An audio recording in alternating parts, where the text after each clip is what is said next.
Hey everybody, it's Taylor with Boydston Grove, and today we're going to make this really cool chessboard that comes apart. Let's get into it.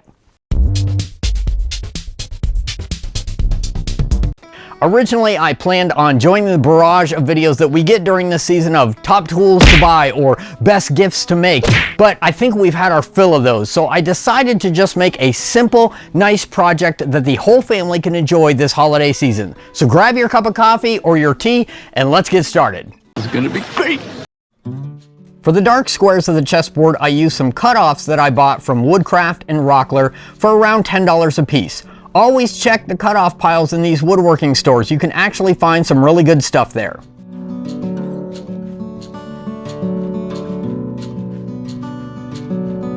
According to the World Wide Web, chess squares should be around 1.5 to 2 inches, so I went with 2 inches.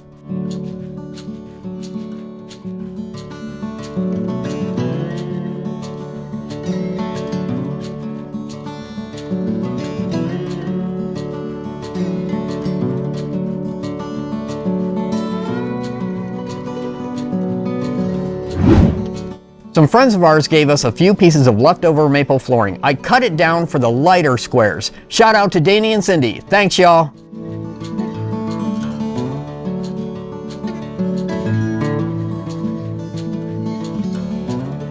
I cut down a couple pieces of 1/2-inch finisher grade plywood for the bottom of the chest game board.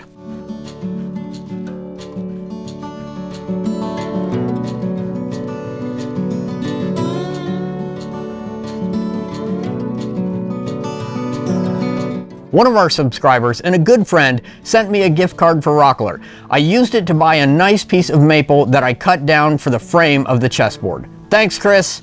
I resawed the frame pieces to 1/2 inch to remove some of the weight. I cut a rabbet in 3 of the frame pieces and mitered the corners.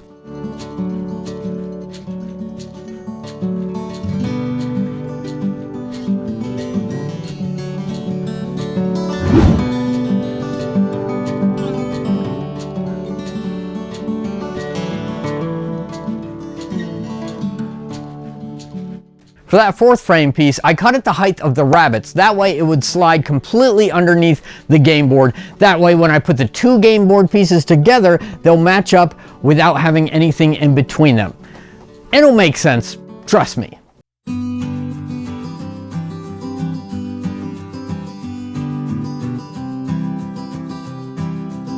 A little tight bond too for the glue up of the frame.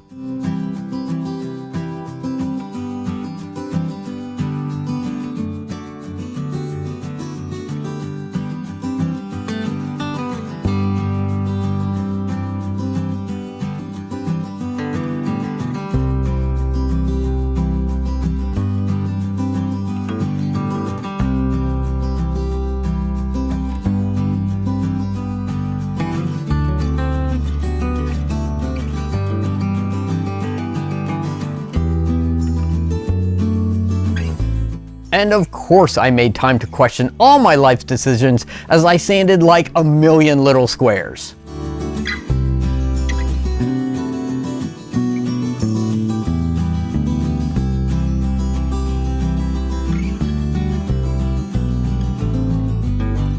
Then I applied a generous amount of glue for the game board top.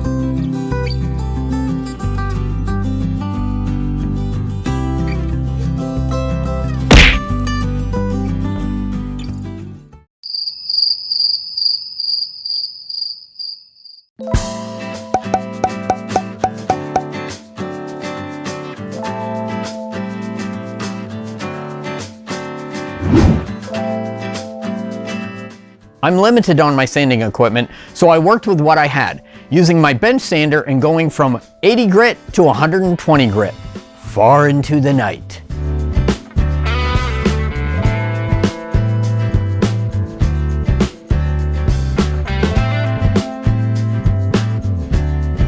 Then I switched to my orbital sander, going from 220 to 320 grit.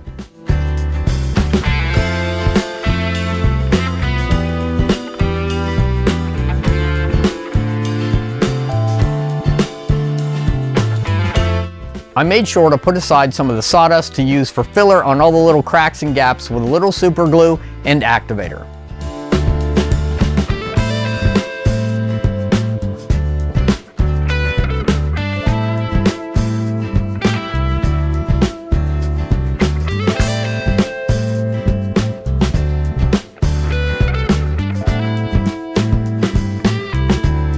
After a final sanding, it was time for a finish.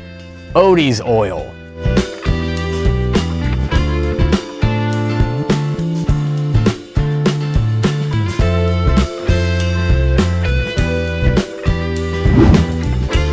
I wanted to use magnets to attach the two board halves, but I didn't want the beautiful maple to be broken up with big magnets. So I got some of the strongest magnets that I could find locally that were also small enough to fit in the area, and drilled recesses into the inside of the board halves for them to sit in. I used 2-part epoxy to secure all the magnets in place.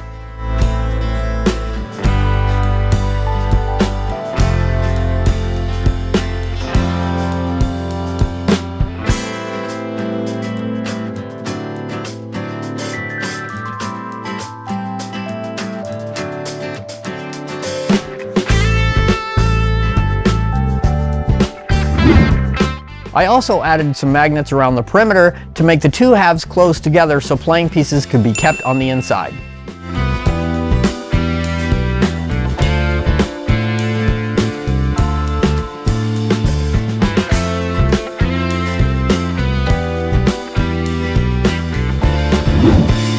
To finish it off, I lined the inside of both halves with some self-adhesive felt.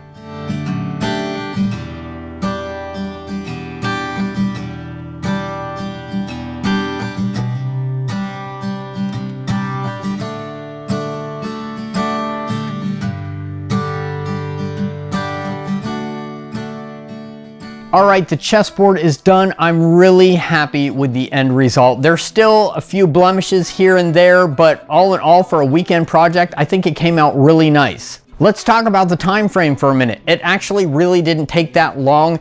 The actual construction of this only took a few hours, and the magnets and the finish didn't take very long at all. The longest part of this project was the sanding, and as you saw, I was using a bench sander, which really isn't ideal for this, so it could have gone a lot quicker. This is definitely something that you can knock out over a weekend. As far as cost, it really wasn't as expensive as you might think, even though I was using some nice wood.